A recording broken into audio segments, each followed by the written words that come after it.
Well, good morning. Happy Thursday. Hope and trust you're off to a great start this morning. I want to take a few moments and give you a verse of scripture that I'm reminded of many times when the pace of life slows down a little bit, such as this week when we had a winter storm come through and the prediction of another winter storm this weekend. Plans get disrupted. Sometimes we're inconvenienced. But sometimes it's very intentional, I believe, by God to kind of slow our pace down, to kind of help us reflect on Him.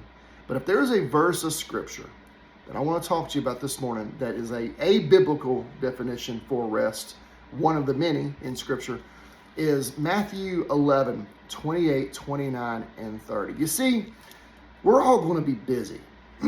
But the difference is if our busyness turns into hurriedness. Because if we're in a hurry all the time, our relationships suffer, our lives suffer, our spiritual lives suffer. We can't just quiet ourselves and hear from the Lord. Because you have several people, they'll spend thousands of dollars to go on vacation and come back just as frazzled as ever. That's not real rest. Yeah, we are to get away. We are to come apart. Yes, we are to take a break. We are to slow the pace down a lot of times, but it's in how you do it. So let me give you a thought this morning. Matthew 11, 28, 29, and 30, it says, and Jesus is talking to us, "Come unto me, all ye that labor and are heavy laden, and I will give you rest.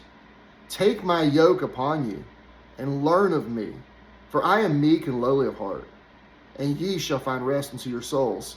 For my yoke is easy, and my burden is light." Let's break this verse down for a moment. He says, "Come unto me." That is not a command. That is an invitation. Jesus calls people into relationship, not just obedience. He says, "Come unto me all." That's a universal offer. Anybody. No category is excluded. All who labor and are heavy laden. That is the word labor. That word is exhausted. You're exhausted from striving, working, trying to earn your worth. It's often in this context linked to strict religious demands. Because there's a difference between religion and relationship. Religion, I'm trying to please somebody. I'm trying to sometimes please man. Relationship is having that relationship with the Lord. Who labor and are heavy laden. That is, you're burdened emotionally, spiritually, morally, socially. There's a lot of burdens out there. There's a lot of exhaustion out there. We're exhausted trying to keep up with what people think about us. We're exhausted trying to maintain this image. We're exhausted because we're in a hurry. We're burdened down. If that is you this morning, Jesus invites you. Come unto me, and I will give you rest. Not escape from responsibility, but deep soul rest. Relief from guilt, anxiety, and relentless striving. The core idea here is Jesus addresses inner exhaustion, not just physical tiredness. Take my yoke upon you. A yoke was a wooden beam used to join animals for work. It symbolizes guidance and teaching and shared direction, not bondage. Yoke up with the Lord. Learn from Him. That is discipleship. Learning Jesus' way of life, not just merely rules. I am gentle, I am meek and lowly in heart. Jesus leads us, not with domination, not with a thumb. He leads us with humility and compassion. We learn from Him and we present Him to a world that so needs to find that rest in Him. Unlike the harsh religious leaders of that time. Now think about verse 30. Verse 30 says this, "You will find rest for your souls." Now the last part of verse 29, that echoes Jeremiah 6:16. Rest is found in obedience, not apart from it. So many times we're trying to find rest on our own terms, in our own way. It goes back to obedience, yoking ourselves with Christ, and that discipleship. The core idea here, true rest comes from walking with Jesus. not from having no yoke at all, not trying to do it yourself. So he says in verse 30, for my yoke is easy, that is kind, well-fitting, that's gracious. My burden is light.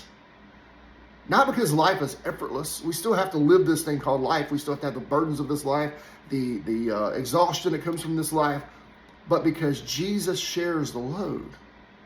The contrast here is the religious legalism. It was a heavy, crushing burden. Jesus' way, demanding but life-giving. So the core idea here is Jesus just doesn't remove purpose. He removes the oppression. We still have purpose. We still live this life, but he removes the repression of it. So here's the summary. Invitation, come unto me. Transformation, learn from me. Outcome, rest for your souls. Rest is not found in stopping. Sometimes we are to stop and quiet ourselves. Rest, true rest, because I'm going to be busy. We got to go about this day. True rest comes from walking with the right guide. See, Jesus replaces pressure with presence. Faith is not weightless, just bearable because it's shared. This life is hard. This life will continue to be hard until the day we die. But it's all about how we go about this life. There's so much false teaching out here where you just got to quit what you're doing and do this. Listen, I still, as a pastor, I still have my responsibilities. I still have my things to do. But I have to do it yoked up with Christ because the burden is easier, because it's Christ in you, the hope of glory, Colossians talks about. Hope that makes sense to you this morning.